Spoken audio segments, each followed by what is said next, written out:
Hello everyone, and welcome to my review of Mario Tennis Aces. Now let me start by saying there was that Ultra Smash Tennis game that was released on the Wii U just a few years ago, and from what I hear, it was a pretty big disappointment. It featured the Mega Mushroom as sort of its gimmick, and while I do love the Mega Mushroom, I could just see how it would get boring after a while. But this game is different. It features an interesting adventure mode, a cool online tournament mode, and every single character gets their own cool superpower animation. Now, which animation is my favorite? Let's face it folks, that kinda goes without saying. Anyway, on to the actual review. Let's talk about something that I think is a pretty important part of a Mario game, but not super important. And that would be the character roster. And boy, does Tennis Aces have a pretty good one. It's got all the main guys, it doesn't include babies or metal/pink gold versions of other characters, and most importantly, it includes Waluigi. There is 18 characters so far, and none of them are really throwaways. Now, Spike may debatably be a throwaway, and Blooper being a character is sort of weird, but overall, I dig this roster. Chain Chomp is a particularly cool addition that you don't really see in a Mario game that often as a playable character. And there's going to be a new character revealed at the start of the September 2018 online tournament. I saw an article online saying the next batch of characters will be Paratroopa, Birdo, and Diddy Kong, but I'm not sure if it was fake or not. Probably fake, who knows. The characters all have fairly unique stats, and like I mentioned earlier, they have their own cool superpower animation. This character roster gets an A for me, as it's not neglecting any main characters and includes practically no throwaways. 18 characters is definitely acceptable for a spin-off game that isn't Mario Kart, and because they've been adding one every month, that makes it even cooler. Now, let's talk about game mechanics/controls. There's plenty of different ways you can serve the ball in Tennis Aces. There's the top spin, that's sort of bouncy and sort of fast. Then there's the flat, and that shot is really fast. Powerful players like Bowser and the Chain Chomp can take advantage of this, as their flat shot is even more quick and powerful. Then there's a slice, which is a slow shot, but it's hella curvy. The players that are marked as tricky have a particularly nasty slice shot, and I think King Boo has the nastiest. I don't really have any proof for that, it's just a hunch. There's also the lob shot, which goes far, and the drop shot that goes near the net, which I feel like I should use more often, but I don't. But the cool new mechanic that Tennis Aces introduces are the zone shot and zone speed. This allows you to slow the game down and make quick, deadly shots. Zone speed allows you to stop said shots. You get the energy for this by charging up shots, and when your meter is charged all the way, you get to see a superpower animation. You get to it's Waluigi. It's worth it. Yeah. But what I really like about this, yet also really kind of don't like about this game mechanics, is trick shots. Basically, these shots allow you to quickly move to the other side of the court when you know you just can't plainly old run over there. I love it when I can exploit it, but just when I think I caught my opponent off guard by returning the ball to the opposite side of where they are, they just trick shot their way over there. And let me tell you, it's not always easy to pull off this trick shot though. You have to quickly move the right stick to the exact side you want to go to. Sometimes I accidentally trick shot forward or backwards, and that just feels bad, man. It definitely adds an interesting dynamic to the game.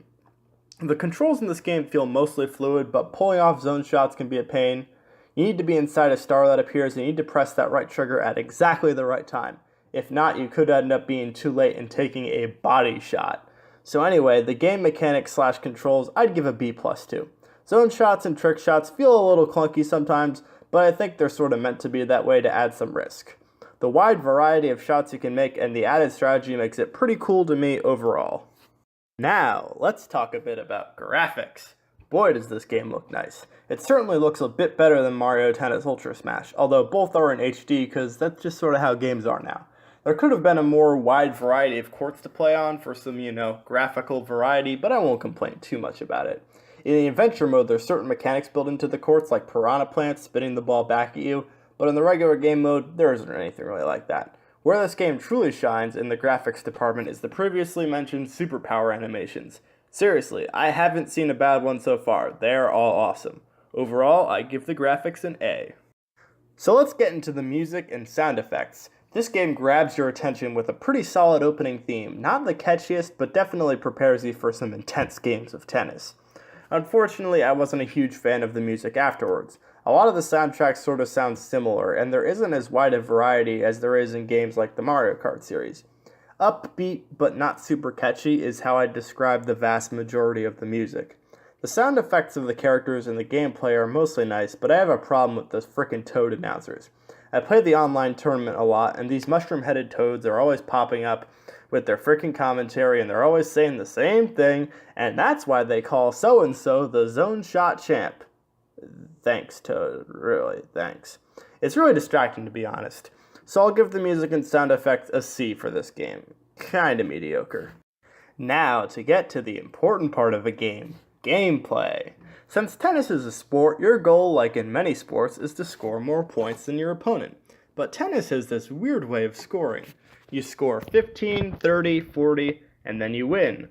Unless, of course, you get into a deuce. If you want a full rant on tennis's strange scoring system, just watch that one video from Grade A Under A. I feel like Tennis Aces was trying to be a healthy balance between the Mario universe's wacky rules and the actual rules of tennis. And so they used tennis's actual scoring system, which itself is actually kind of wacky. One flaw with the gameplay that was just plain annoying was that there's just no replay button when you lose in adventure mode.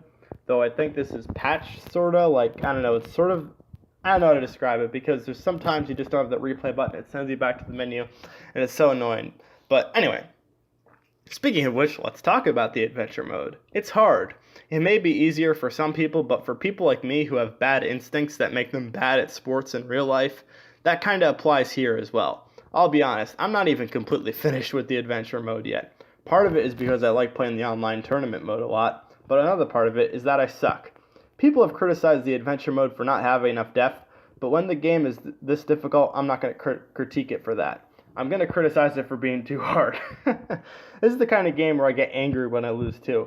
And when you're doing those challenges where you have 3 lives, I feel like there should be some sort of way, some sort of thing that you have that you could get like an extra life. That would really help.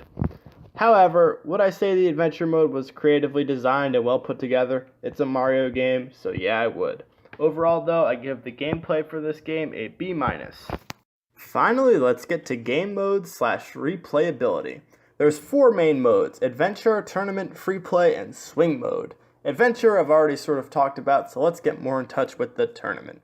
This is my favorite mode, simply because you get to choose your character and play online versus other people. But let me tell you, other people provide a pretty big challenge. I have 15 wins and 19 losses so far in this August tournament. It could be that other people are better than me, but once again, it could just be that I suck. I don't know. Probably a combination of both. Then you get to this mode called Free Play, which is sort of the multiplayer option here. You get to change up the rules and play versus other people. So I was doing this with my brother. It was pretty fun. Then you get to Swing mode, because motion controls are still a thing. Okay then. So overall, this game is replayable to me simply because of how fun online mode is. I get into these intense matches, and there's something satisfying about beating some completely random dude out there in the world. And like I said, the adventure mode disappointed some people, but the only thing that I didn't like about adventure mode was that it's pretty freaking grueling. I give this game's replayability / game modes an A-. For a spin-off sports game, I think Nintendo did a great job. Overall, I'd rate this game at 7 out of 10. Mario Tennis Aces isn't perfect, but the online mode sure runs smoothly, usually. And for a game with as much action as tennis, that's impressive. The character roster is great, the graphics are beautiful and vibrant, and the controls and gameplay mechanics make this game quite unique. However, a disappointing soundtrack and some questionable gameplay bring it down a notch for me. So don't break your racket. And that is my review. Bye-bye.